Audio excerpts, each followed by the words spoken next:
What's up? How's it? Who like it? And what kind, Heroes fans? This is Tiki-Boxx here with another episode of Hotbox, the show that has everything to do with Heroes of the Storm and almost nothing to do with actually hotboxing. Today I'm going to be featuring a hero called the Hyman Hammer. I mean Sergeant Hammer. I'm sorry. It says Hyman Hammer right here in my script. I'm so sorry. I don't know where that came from. Dude, you know she swings that way, bro. Yeah, so you're implying that when Morales is healing me, she's spraying me with her moistened juices. These are my two moms, that's all I'm saying. I wonder who goes on top. As always, I'm going to start this video off with some lore. But if you're not interested in hearing about Sergeant Hammer's background, you can click the button here to skip ahead to her hero spotlight. Sergeant Bama the Hammer Kowalski pilots the Crucio version of the siege tank. This is the variation that appears in StarCraft 2 and was developed by the Dominion. When the Crucio fires its cannon, it is often referred to by Dominion soldiers as bringing down the hammer, and this might be where Sergeant Hammer gets her nickname.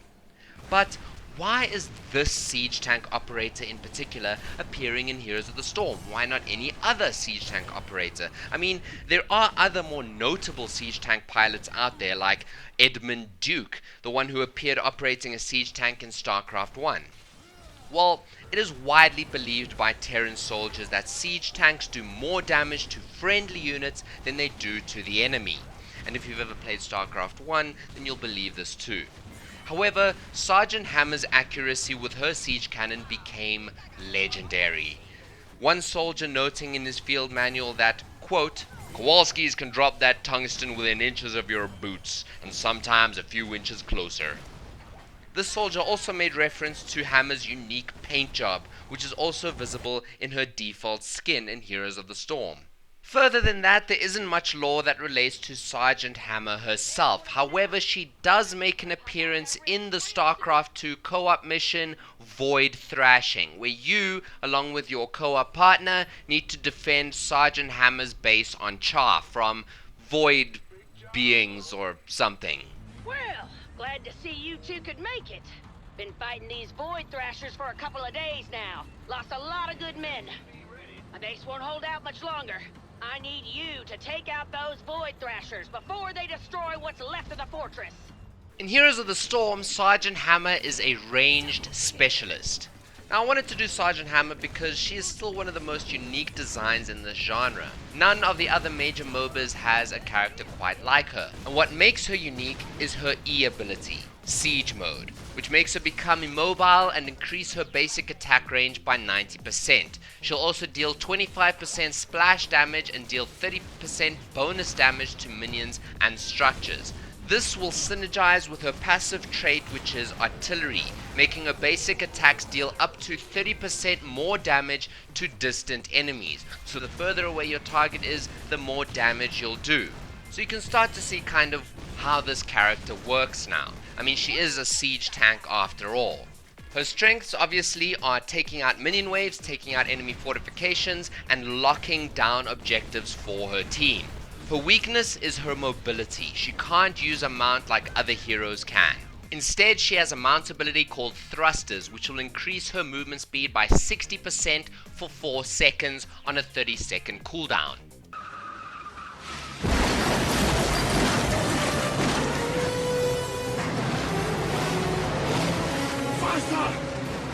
You can upgrade her mount ability at the level 7 talent to reduce the cooldown by 10 seconds and activate them automatically with no cooldown when you're at the altar.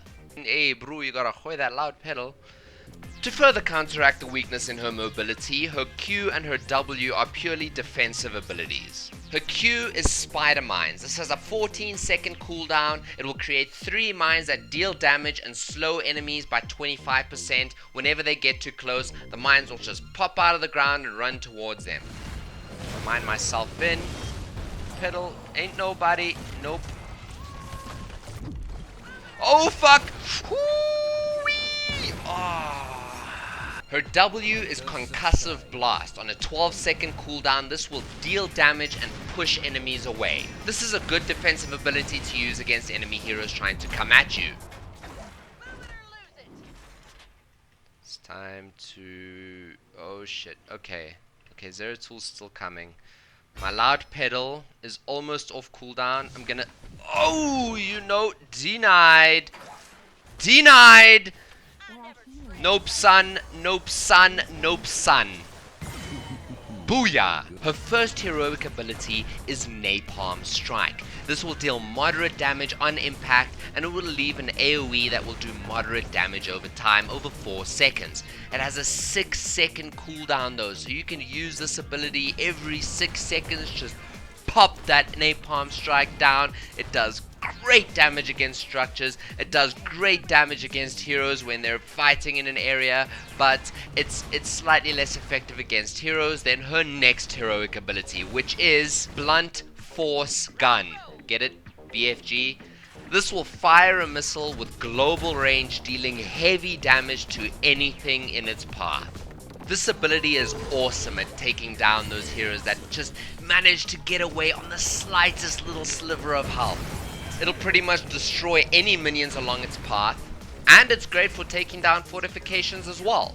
But at level 20, Blunt Force Gun really becomes a pain in the ass for the enemy, because you can talent it with the talent Orbital BFG, which will make your Blunt Force Gun travel around the world and come back every 5 seconds to just wreck the enemy base once again. It'll travel along the same path you fired it down.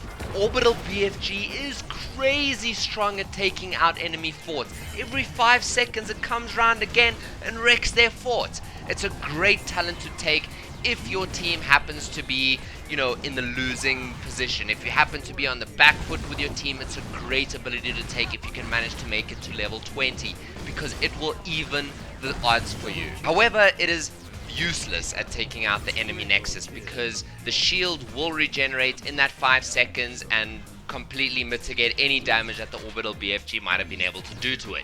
So my advice is to only talent Orbital BFG if your team happens to be losing, you're on the back foot, or if it's anybody's game by the time you reach level 20. Do not take Orbital BFG if the enemy team only has 1 or 2 forts still remaining. And there you have it, Sergeant Bama the Hammer Kowalski. Don't forget to clap a like, subscribe, and share, and let me know in the comment section below which hero you think I should do in my next Hotbox video. Thanks for watching, guys. See you next week. Love and peace.